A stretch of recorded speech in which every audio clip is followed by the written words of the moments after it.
You're watching The Whole Living Show on Trajectory TV.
Hey everybody, welcome back to another episode of The Whole Living Show. As always, I am backstage jamming because I love my intro. So I was moving as usual, and as you can see, I am celebrating already. I have my Christmas hat on with my beautiful Christmas tree with a little bling bling here. So we're going to talk about holiday cheer, and we're going to talk about that with my guest. But I just wanted to say to everybody out there, listen, this is the time period where people start to think about being grateful, right? Between Thanksgiving and Christmas, this is when people start to think about expressing the gratitude, helping others. And I know this is that time of year. I just want to say to everybody out there, we should be doing that on a regular basis. That should be an everyday thought, everyday action.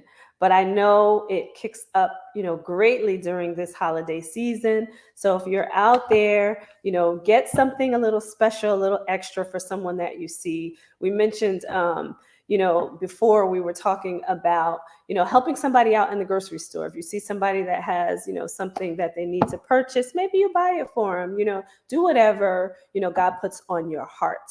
But that should be something that we're doing all year round.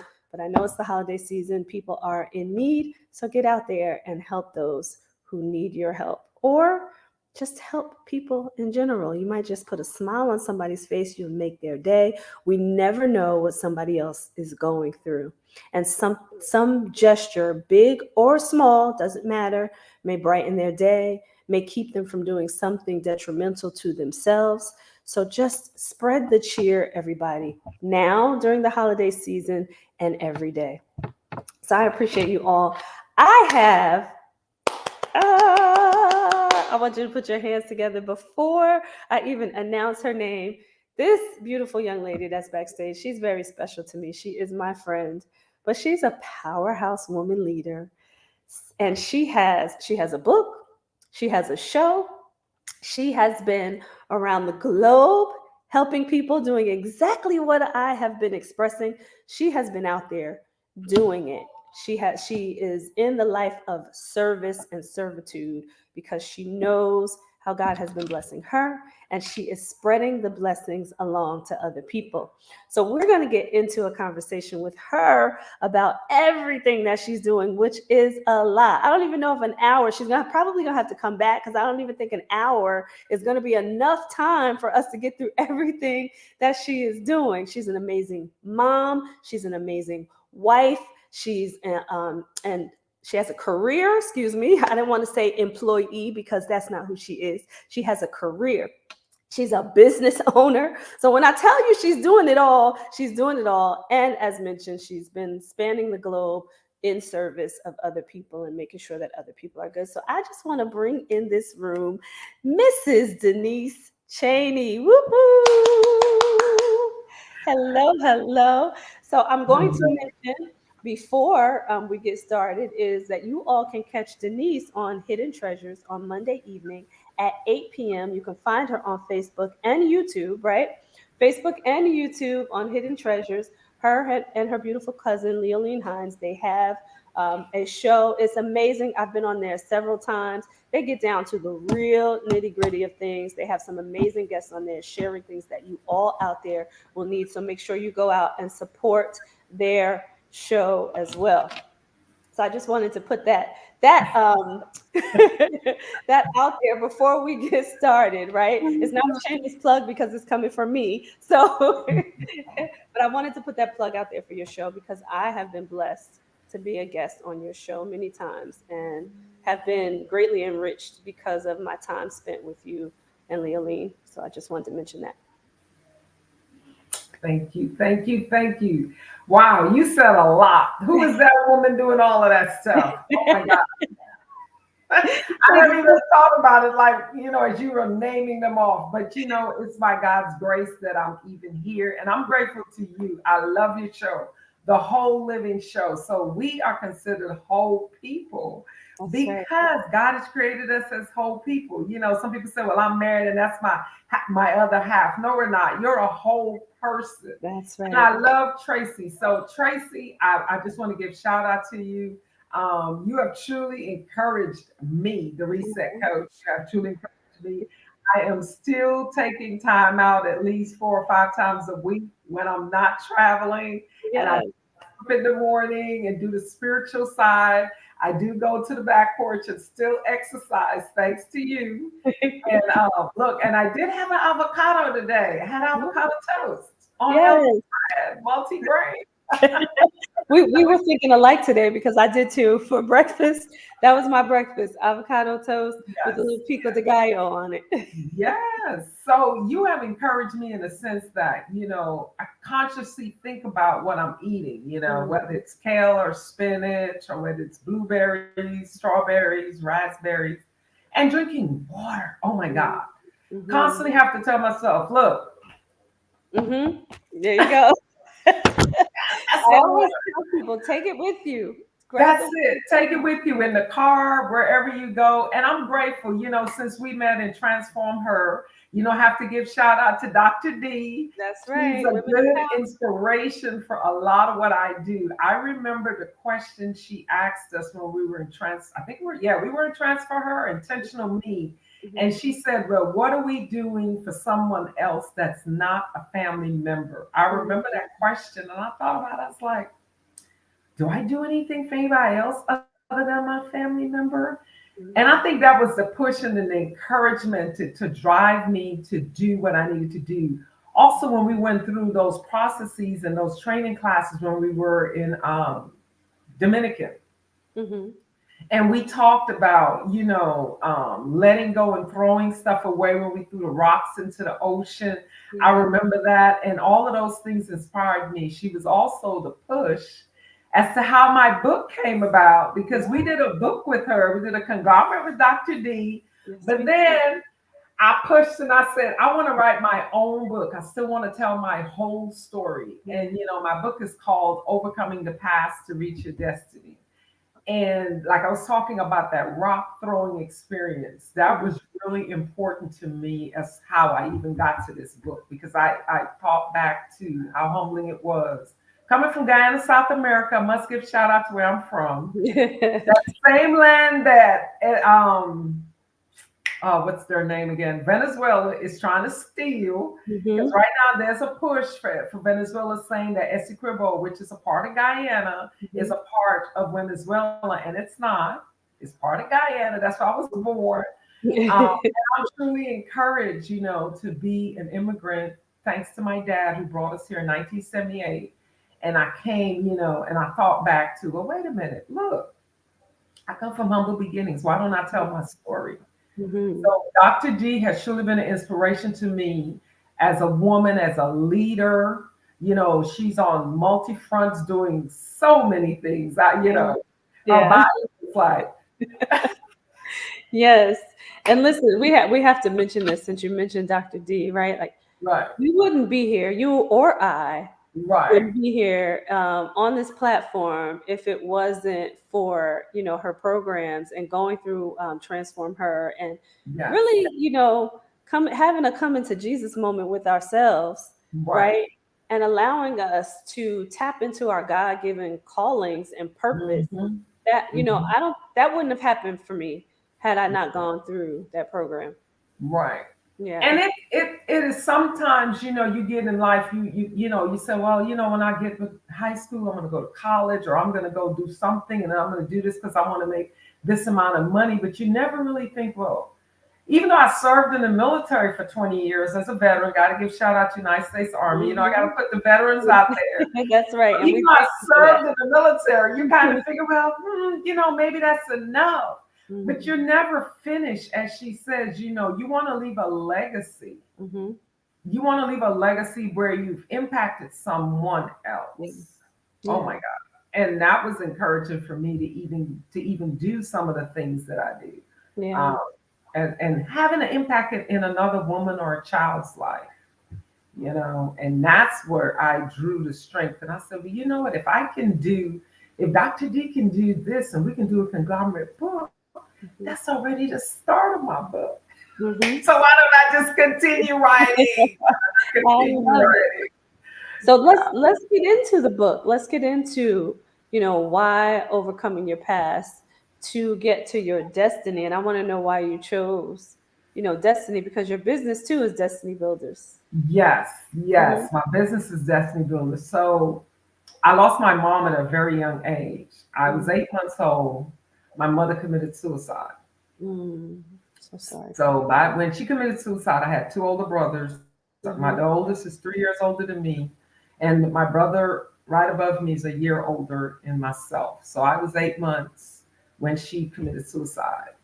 So during those years, my dad was a single parent. He got remarried once after that, but the marriage didn't last.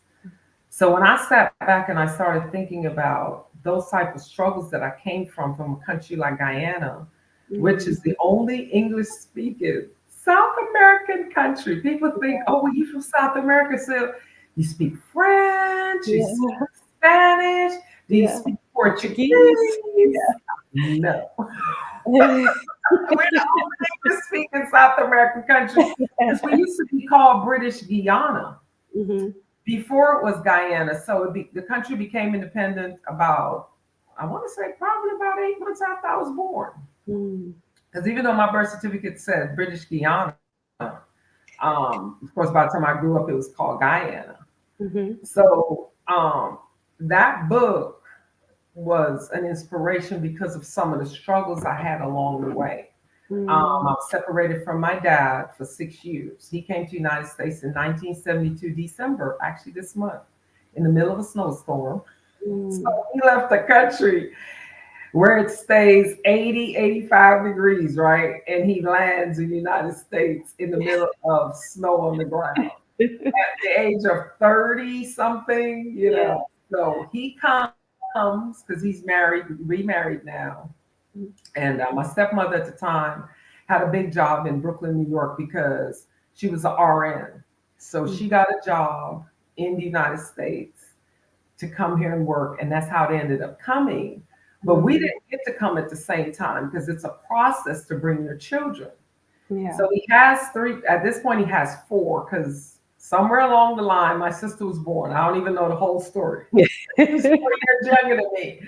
Um, has four children, but only three get to come 6 years after he gets here. And the three of us came in 1978. Um, so I got here August 6, 1978, and September 1978, I have to go straight into junior high school in Brooklyn, Mm. which is a different school than my Tough brother's because time. I'm Yeah. younger. Yeah. Say that again. No, I was saying that's a tough time for a teenager. Yes. And you're transitioning into a whole new country, a whole new school, like, and Yes. it's already tough, you know? Yes. Yeah. So at the time I get here, I'm 13. Mm, I'm separated from him for 6 years, mm, and I get here, I'm 13. But before that, let's backtrack a little bit. Which pushed for the book was I was sexually molested by one of my family members we were living with while my dad was in the United States. mm. So that was the push to talk about my life story at this point by the time I write the book. Because as I look back, we did this graph. Remember, we did that graph with Dr. D, and you talked about your life from birth to where you were. Yes. Like, man, there's a lot of things happening between all of that. I really need to write this book. Yeah. So that was the push for the book, because as I went through that forgiveness process of what happened to me at the age of 7 compared to where I was in life, that pushed me and encouraged me to write the book. Yeah. And to Yeah. be able to overcome, and just me knowing you, right? To be able to overcome and then take that Yes. and focus on how you help people going Mm, forward. That's wow. major. It's major. When would you say that? Because it takes having the courage to release it, Yes. right? And then having the strength to be able to help somebody else because of it, right? Yes. So that is the interesting part of all of this, because as I'm moving forward now, of course, by this point, I've already done 20 years in the military, right? Mhm, I've already forgiven the person. I'm moving on with life, mhm, right? So I do this vision board in 2016. mhm, This is, of course, I do this vision board. No one has seen this vision board, right? So on this vision board, I have things like missionary, mhm, a school for children, mhm, um, financial breakthrough, debt free type mhm, things, right? So as we're going through Transform Her, of course, no one knows about this vision board other than me, right? mhm. So it's interesting. So at the same time, my cousin is in North Carolina, Uh-huh. and 2019 comes along because we go through Transform Her in 2018, right? Right. 2019, she decides, God speaks on her heart, and she takes a trip to South Africa. She goes to South Africa, right? And she Mhm. comes back and she's telling us about, I went to this church. I don't know if you heard of Africa. He has a big church in South Africa. She No. meets this girl who somehow in this story, this girl takes her to meet Pastor Thomas, who's one of the people we're linked with in South Africa. And she comes back and she says, I met this guy. He feeds about 80 to 90 children twice a week. And I'm going to partner with him and I want to help him feed these children. And we're going like, what? Does somebody really do that out of their little? Because you got to think, this is a man and his wife with 3 kids. Out of their little, they're feeding 80 children twice a Wow. week. Wow. One man and his wife, really? Yeah. And they're cooking food for this many people? Wow. So all of this is happening. She has no idea I created this vision board years before, that I want to be a Mhm. missionary, I want to help children, I want to help women, right? And we connect. We connect on a level to where, oh my God, only by God's grace I can say this Mhm. happened. Of course, I'm telling my husband all this stuff. We're talking. My cousin and I were talking. My husband goes, "You want to do what?" You know, because for him it's like, really? So as we're moving forward, the pandemic hits in 2020, right? Remember, you can't travel. Right. So we're having these classes. Tuesday nights we have classes, and Monday night she does Hidden Treasure Moment. That time she was doing with our good friend Benicia. Mhm. So we're talking, and she's talking. She says, "You know, I'm going to open this 501(c)(3). I'm going to do this. I'm going to do that." And I'm like, "Oh, this is wonderful. Women and children. This is right up my alley." Mhm. So that's how I get into mission, just like that. Yeah. I'm like, wait a minute. Right up my alley. I want to go. You want to There go you with? go. Well, Yeah. look, you said just like that, but you put it out there. The vision was out there since 2016, Hmm. right? So God just knew who to connect you with in the right timing. Yes. Yeah. Yes. I Yeah. mean, it's a blessing because her and I are more like sisters than we are cousins. Mhm. Um, And I'm telling you, it's been a blessing to do these trips. So last year was the first time we went to South Africa. I went to South Africa October last year, and I will tell you, it was a very humbling experience. Mm-hmm. First of all, I get to South Africa. All I know about South Africa is what I see on TV, which isn't much, right? Mm-hmm. So I get off the plane and I feel like I'm right at home. These people Mm-hmm. look like me.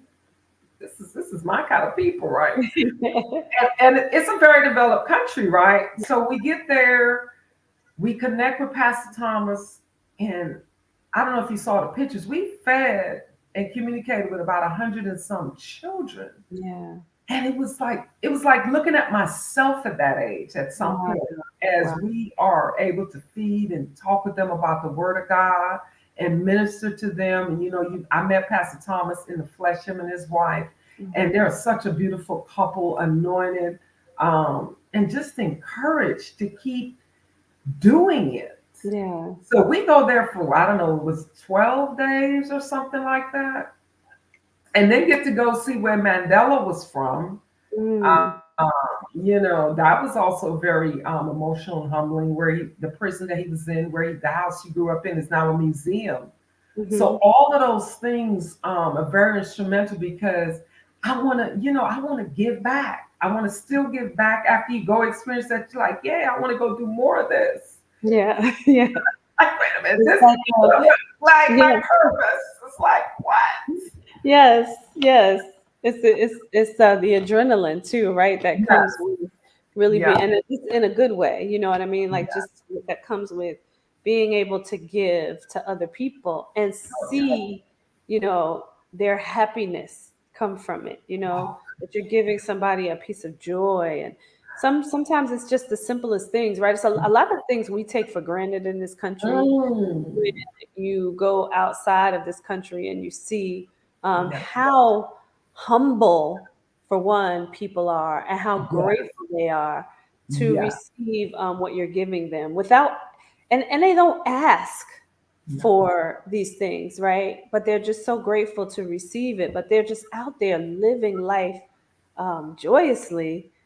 It's so different when you go outside of this country. I just want to say And, that. and you reminded me of this key thing. So, we have like public assistance here. So, if you don't make a certain amount of money, you get certain benefits and the government will assist you. Well, in those countries, they do not have that in place, to Mm-hmm. include my country.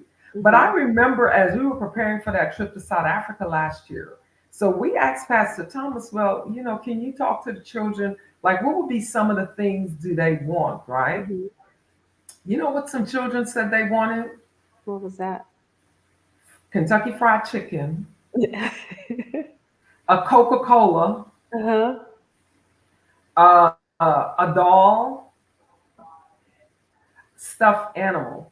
Hmm.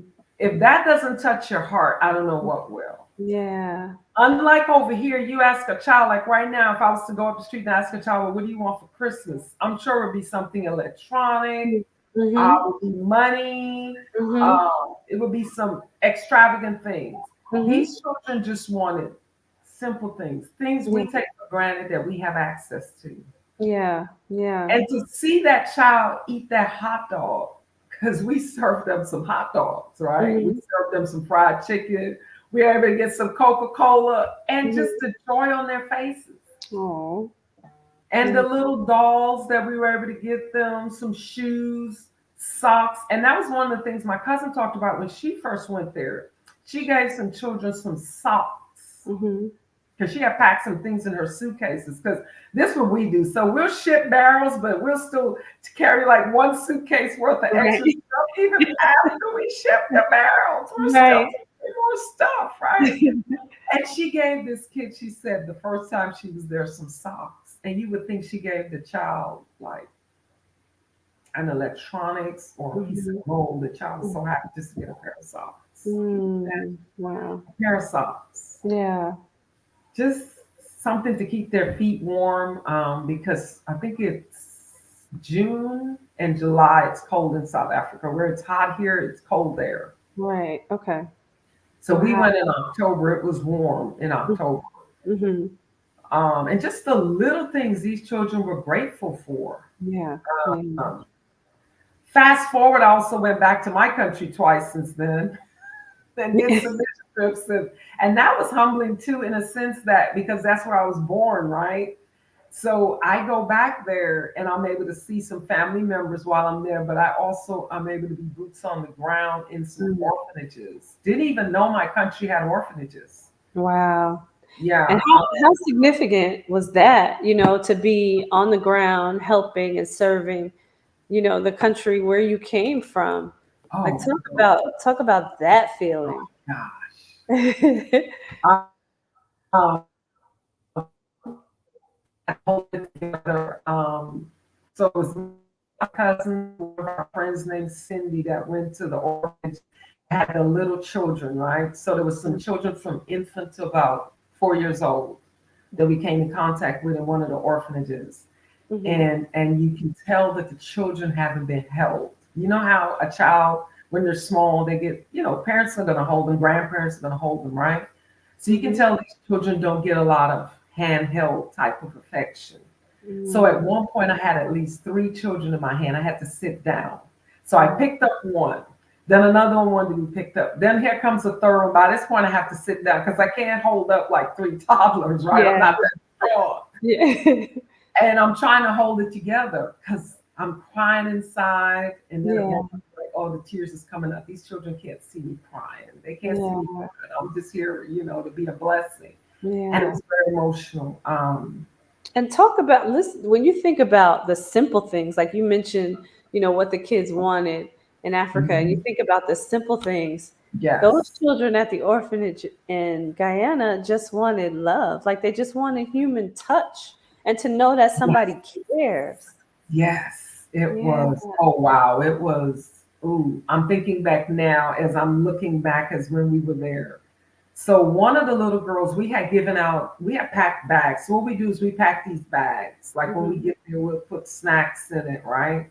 So it was December. So it was like we did like a pre-Christmas party. So Hmm. we had chips or cookie or candy in these little gift bags, right? So we had given out the gift bags first before we gave out the toys. Hmm. And I remember this little girl had a bag of chips, right? So we gave her a gift bag and it had a doll in it, Hmm. about this size, had a doll, right? A nice doll. Girl, she dropped the chips. You hear me? Saw that doll. That little toddler saw that doll and that was it for her. Oh. Yes. And then the doll had clothes, the doll had a hairbrush and a Mhm. comb, and that was it. And that was when I was getting emotional again because I'm thinking back. So for Christmas, which I didn't know as a child, Christmas time in America was when my dad used to get his bonus because he used to work for General Motors on the assembly line. So Mhm. before there were computers, my dad was the computer on the assembly Right, line right. at General Motors in New Jersey, right there in Linden, Jersey. He used to commute from Brooklyn to Linden, Jersey for 25 years. He worked on the Mhm. assembly line for General Motors. And I had to hold it together. Mm. Because as I watched her with that doll, immediately I flashed back to when I was 7 and 8, and the only thing I wanted was dolls and doll houses. Yeah. And she would not let that doll go. Mm. She totally forgot about eating the bag of chips Mhm. because that doll was in her gift bag. And I'm like, oh my gosh, this is Yeah. like, just to see their faces and to Yeah. see laughter and to see the joy. Yeah. That was the hardest orphanage because they were so small. They didn't even want us to leave. Mm. Um, it was hard to pull away when it was after so many hours of being there and we had to say goodbye. It was very hard to pull away. Very, Yeah. very hard to pull away because we saw some things we were not pleased with. There's a pastor where we're connected with. So before we go, we're always connected with someone that's there that's a pastor or a leader because they Mhm. already, are already there before us. We just coming in to help and assist them in their mission. Right. There's a pastor that's already there connected with this orphanage, and that was hard. That Yeah. was when I cried the most. And then the second place I cried the most was when we went to the senior citizen home in Georgetown, Guyana. Mhm. It was a senior citizen home for just elderly women. There again, simple things that we take for granted. One of the ladies just wanted a cold drink. Wow. So when we left, we made sure we went to the store. We came back and we brought it for them. Stuff like, remember back in the day we had cream soda in bottles. Yes, Them yes. some cream soda to be able to be a blessing to the Yeah, elderly was very, very emotional again because it's all yeah. women. And they were And having a Bible study. yeah. And Yeah, I want you to think about something. We're going to take a quick commercial break, but I want you to just think about because you're talking and I hear how much it has blessed you. You mhm. know, so I want to come back and talk about that too when you're going out to be a blessing to someone else, but there's always a lot that you get from it. So I want you Yeah, to get into that right after the commercial break. yes. We'll be right back, everybody.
And we are back. So if you missed the first half of the show, you want to make sure that you go back and watch because we've been talking with this beautiful, beloved woman, Denise Chaney, who has been doing so much service around the world. And we were getting into that. And I just asked her to think about before the commercial break how much all of the service that she has been doing, 'cause everything that she is describing, I hear the joy even in her heart, I'm going to say, not just in her voice, but in her heart. So I just wanted to her to expand on how much she has been blessed by all the experiences. Truly, every time I come back home, the little things that you take for granted, you truly appreciate. Whether it's light. So sometimes some of these countries, the power goes out, right? Once in a while in Guyana, the power goes out. Whether it's an hour or two, the power goes out. And you use your flashlight Yeah. or you light a candle. So even something as simple as light, you you appreciate. Yeah. Um, just simple things like, so one of the beauties of going back to where I'm from is the stuff that you like. Mhm. So I get to have fresh coconut water all the time when I go to Guyana. Oh my gosh. Take Right? me It's through the coconut. It has yeah. not been processed. Yeah. My I cousin have has a coconut tree in his yard. yes, I have a friend who is from Guyana. Actually, the second book that I did, the publisher is originally from Guyana, and Really? yeah, and he was on a mission to plant coconut trees in Guyana that would help bring jobs to the country, Wow. right? And also as an investment, but he wanted it to be twofold, where he could Mhm. bring some economic value to the country and then Right. also have investors come in and invest in the coconut trees because he said it's so lush there and Yes. they grow so well there. And Yes. I was like, oh, just take me. I want to just live in the middle of a field with coconut trees. I can just go outside every day and take my coconut off the tree. It's one of the Yes. best things you can ever drink. And, Yes. you know, of course, I buy it here, but it's not the same. Every time I go out of the country to some Yes. Caribbean, you know, a Caribbean Yes. area or Mexico, I usually go and get my fresh coconuts. So I Yes. love that you said that. But to continue, I'm sorry, you Oh, you're diverted me on the fine. You're coconuts. fine. So it's humbling because here I pay for fruits, right? My cousin has a yard, has mango, coconut, tamarind. So, and I get to eat fresh pomegranate. Mm. He has, so he lives where he has yard space for fruit trees, right? But then he has land a few miles up the road where he actually plants fruits and vegetables and harvests that. So when I come, like sour sap is a fruit. I don't even know if you know what sour sap is. It's kind of I do. prickly, but Yeah. it's sweet. Yeah. Yeah. One of the So best, one of the best fruits for you, and it's known to fight cancer too out there. I just want to mention really, it is one of the best fruit that you can eat. Yep, I soursop. did not know that. So Yep. this is the thing, my foreparents thought they were leaving the land for a better life, right? Mm-hmm. Economic wise, yes, Mm-hmm. financially. But then as we got older, we recognized, well, wait a minute, all the stuff we grew up with, we now need to go back and eat that stuff. Yeah. Yeah. Coconut, tamarind, sour Yeah. sap, mango, Yeah. pineapple, avocados. So the avocados that we have is not the Hass avocados, right? We Mm-hmm. have the big fat avocados. Yeah. Yeah. Yeah. So it's I like, love well, that. Oh my and goodness. And we just don't realize, yes, until you start to visit other countries how lush it is. Like I recently went to Jamaica and we took this tour bus and it was a party bus. However, the young lady was talking to us about how there, they buy right, their groceries like every two mhm, days because everything is fresh. So, yes, and I'm yes, like, you think about that in this country, yes, we did have lush land, right? We yes. did. I mean, the state that I'm from was called the Garden State. No longer is. Mm, It no longer is. But you think about those things, and I just saw on social media where this family has mhm, a decent amount of land, and they are mhm. farming. They have their own livestock, Wow, and they have their own gardens. They're growing vegetables and fruit. They're teaching their kids how to do this. So they have the kids out on the farm with them, right, right. preparing the food. And they even said, what's wrong with going back to, having your own livestock and eating that? And they show like them boiling the chicken after they, skin the chicken and remove it and all of that. But that's I the know all whole about that. thing. I know Yeah. all about that. My grandfather done would put it in the hot water because it's easy to get the feathers off. Yes, that's what they were doing. So I That's watched all that as a kid, right? Because I yeah. grew up where my grandfather had. Matter of fact, that house is still standing because my aunt Mhm. still lives in it. And my son couldn't believe it. When I took my husband, my son, I said, "This is the house that your great grandfather built Mhm. before you even thought about." Mm. And down below was where we had chickens, goats, um, Yeah. sheep. I'm trying to remember half of it, and then the back was the fruit trees. So the house we owned the land from one street all the way through to the next street, and that was my grandfather's property. And Wow. I was telling my son about this. So fresh fish is very popular where I'm from. Mhm. So when I go to Guyana, I do not eat a lot of meat. Mhm. When I say meat, like I'll eat chicken once in a while, but I Mhm. always want fish because the fisherman is gonna have fish. Yeah. Somebody's gonna have fish. All we have to do is go up the road, probably about 5 or 10 minutes to the market, and somebody's gonna have some fresh fish for me. Yeah. All we gotta do is go get it, come back, and cook it. Mhm.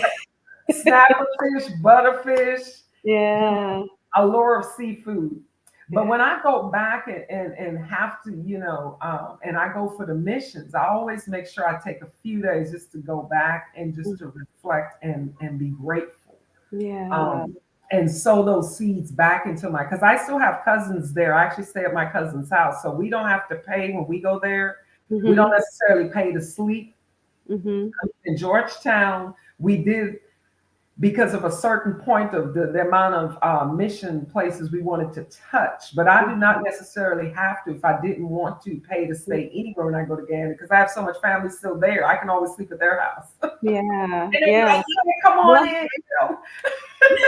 after my son graduates, I'm going back with you. I want to do the missions, and I want to go to the family's house and see how they grow and everything. Girl, it is a blessing. Yeah. It is such a blessing when we went back this year. So this year we did something different than we did last December. We did Mhm. a 3-day VBS out in the country, right? So where I stayed at with my cousin, we had to drive about 30 minutes up the road. and we had this community center that wasn't finished, and we did a 3-day VDS there.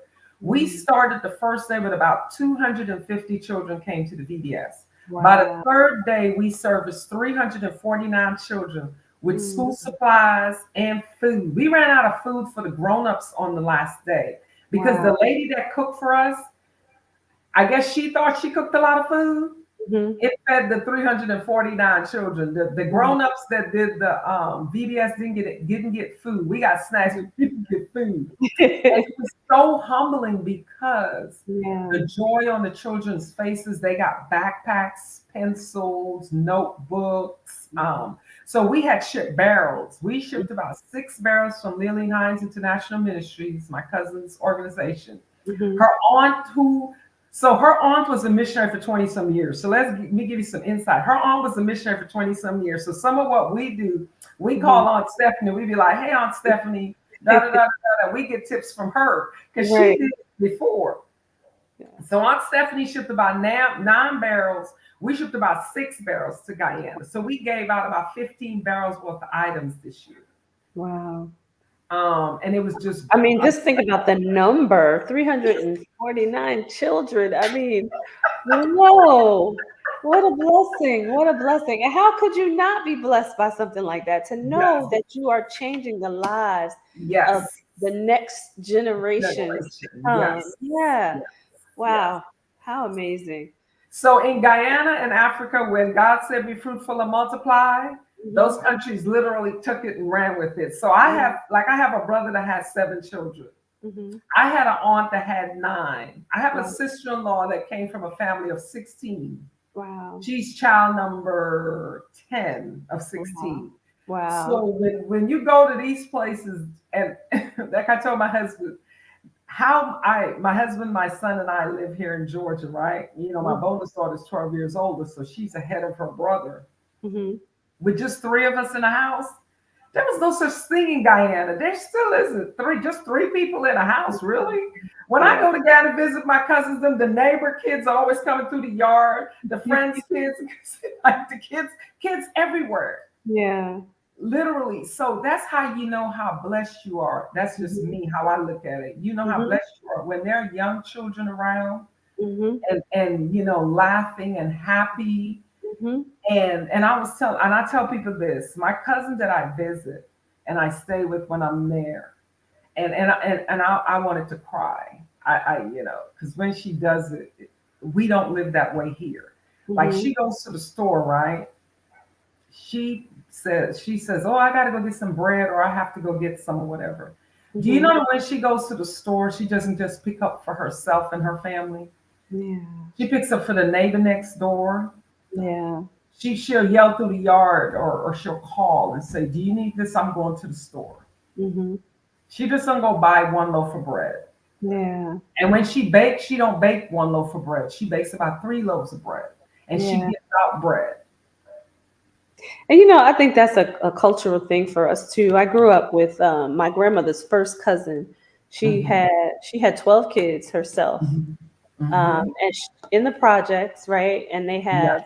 had, one of the larger places in the projects. But you can imagine her and her Right. husband with 12 kids Right. in the house, right? Right. She always cooked a lot of food, Yes. and any child that was in that project area or in the neighborhood could come Yes. to her house and eat. She always fed a multitude. And I spent a lot of time over there. So me coming over there was my mouth, my other cousins, right?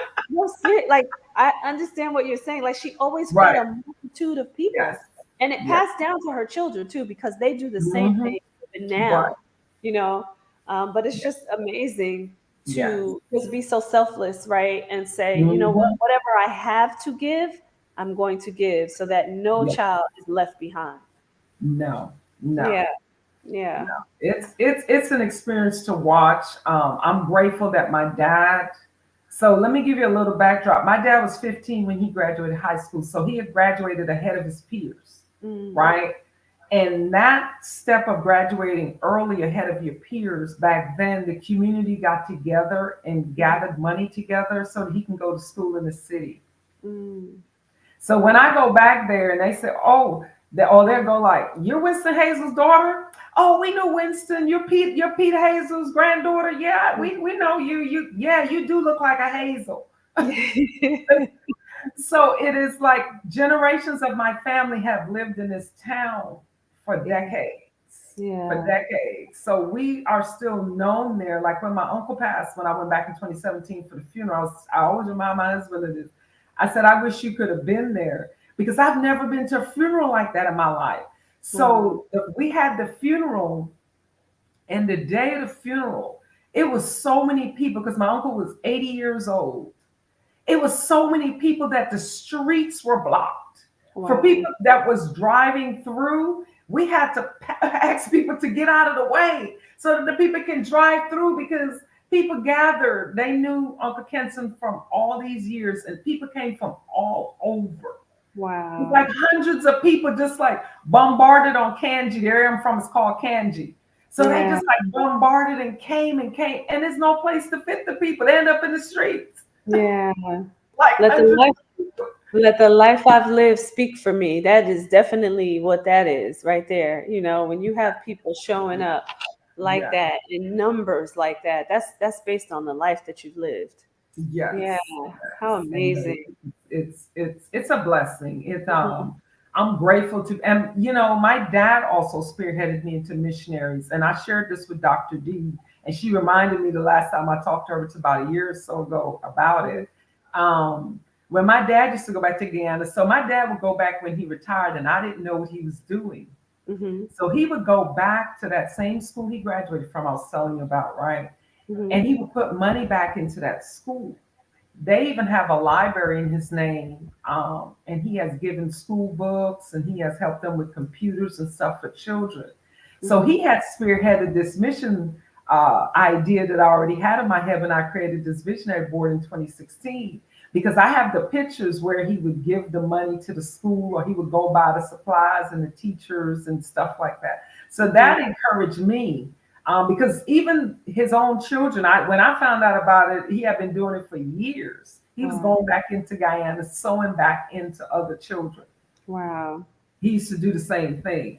So that encouraged me to do the same thing and to Yeah. do better and to pour back into where we came from. Because if Mhm. we don't do it, who else can we expect to do it? Think Right. about that. If we don't Exactly. go back to where we came from, pour back into the children, like you said, who's the future, right? Mhm. They're the future. That's right. That's right. I love it. Oh my goodness. I don't even want to pivot at this point, but I but I God is wanted good. to God is good. take, yes, he is. Yes, he God is is. good. He always makes a way. God is Always good.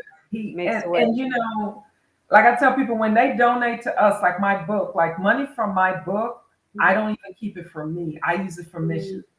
So my book is only $10. But that $10 that you give me, so one US is 200 Guyanese dollars. Wow. So when I take that back to Guyana or I take Mhm. that to South Africa, next year we're headed to Ghana.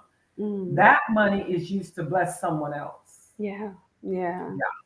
So That's it's a amazing. blessing to do. So that being said, we want to make sure that everybody out there knows where to get the book. So where can they go to get your book? They can contact me on Okay. Facebook or they can get it on Amazon. If you want a signed copy, you can contact me on Messenger and I can send you a signed copy. Once you cash app me on my cash app, I can give you that to get a copy of the book and I can sign it and send it to you. Or you can get a copy from Amazon. It's out on Amazon. Well, I Also, want them to go directly to you. So on Facebook, you are Denise Chaney, yes, and we just want to mention Instagram as well, right? Just because yes. people are on Instagram a little bit more. So we want to mention Instagram. So you are Destiny Builders, Builders right? on Instagram. Yes, yes. So I just want to just put that up here so people will know where to go, so they can reach you Thank and you. get the Thank book directly from you. So Yes, here, I'm also coming out with a workbook next year, I in love addition to it. this book. So it'll be published next year. So that at that point we'll be actually selling two books together. I love it. I love it. I love it. And you want to, and I'm just going to say for people out there, it's important to just take note of, what she's doing and what the book really means. You heard her talk about her journey. So if you're out there looking to overcome, what you're going through so that you can get to your destiny, you want to make sure that you get the book and that you get the journal when it comes out as well. So you can start putting the steps in order for you to be able to achieve your dreams, your goals, and live according to your purpose and go out there and give back. So Yeah. yeah, Because yeah, it's truly fulfilling to bless someone else. Because yeah. you do a lot, we do a lot for ourselves. Hmm. But when you do something for someone else to bring a smile to someone else's face, that Yeah, you just can't, words can't begin to explain. yeah, Giving that elderly person when we took those cold drinks back and yeah. watch them enjoy that, or to give that child that doll. Hmm. Oh, wow. It was like, oh, God, look at this. This is Yeah, what you say is better to give than it is to receive. And yeah. it says those that give to the poor lend to the Lord. So think about that. When you give to the poor, when you give to those that can't give back to you what you pour into them, Hmm. words can't begin to explain the Yeah. gratitude and the feeling that you get. It's like, wow, like, and even this year for my birthday, because I turned 58 this year, my husband, he says, Oh, he says, well, "Denise, you know who does not look like they're 58 years old. I can tell you that. blessings, blessings." So I told my husband, I said, if you're going to get me anything, can you give me the money? And I will tell you, there's a women's shelter here with women and children. Hmm.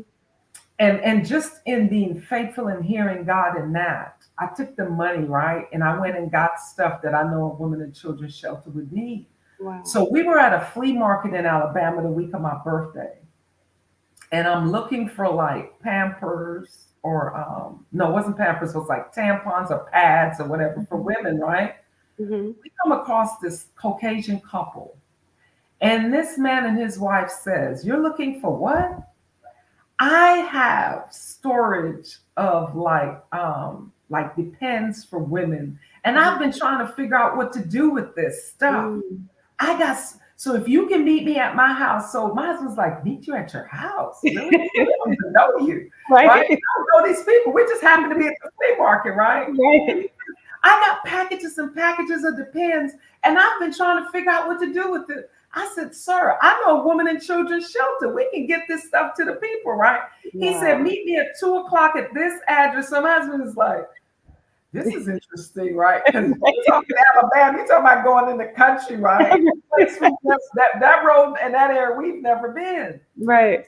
But truly, this was God sent. We went back a few hours later. The man was at his house. We had his phone number. Mm-hmm. This man fills up. My husband has an F-150 truck. So that's why I said if you obey God, he will open doors. Yes. The whole bed of my husband's F-150 truck was filled with supplies. Wow. Brand new, still sealed. Wow. He donated. I had so much stuff, we had to go straight to the women and children's shelter and drop it off From there. because Wow. I didn't have any place to store it. Yeah. Look at God. And I was like, "God, if this isn't you," and we gave him some money. We said, "Sir, this stuff is brand new, never been opened. We have to give you something." He Hmm. said, "I can't take money from you. I want to give this." So Wow. we finally insisted, and he took the money we gave him, and he said, "You know what I'm going to do with this money? I have a neighbor that just lost her husband, and she has kids, and I'm Mm. going to give this money to her." And I said, "Wow." Wow. So just being obedient instead of buying myself something for my birthday this year, Mm. use the money to buy something for someone else. Yeah. But look how all of that flowed, right? Right. God blessed you with meeting this man. He paid it forward. And then you wanted to bless him, and then he paid it forward again. And then you guys went to go bless the shelter. It's like, look at how all this comes around. And there's always enough when you follow what God is telling you to do. Amen. Right? Oh my Amen. goodness. I Amen. everybody out there, listen, I'm speechless, honestly, because of all that Denise is doing, and just because of her heart and how she is so intentional about fulfilling what she put on that vision board in 2016, because that's what it is. God gave her the vision, and now she is out here fulfilling that vision and probably surpassing, right, what was even on the vision board. That's what it sounds like to me. So God bless you, my sister friend. I love you dearly. I hate that we have to end the show. Everybody, make sure that you connect with Denise on Facebook at Denise Chaney or on Instagram at Destiny Builders. Your life will be blessed because of it. And also just want to mention that she is a coach. So if you are looking to get to your destiny and you need a coach, you got Denise right here. And now you have how to get in touch with her. So just wanted to mention that as well. God bless you all out there. We love you. Enjoy for the holidays. And you heard Denise talking about service. So go out there, help somebody in need or somebody that you see and you just want to be a blessing to someone else. Do that on this holiday season and just continue to carry that forward. We love you. We thank you. And we will see you again next week. Take care. Bye.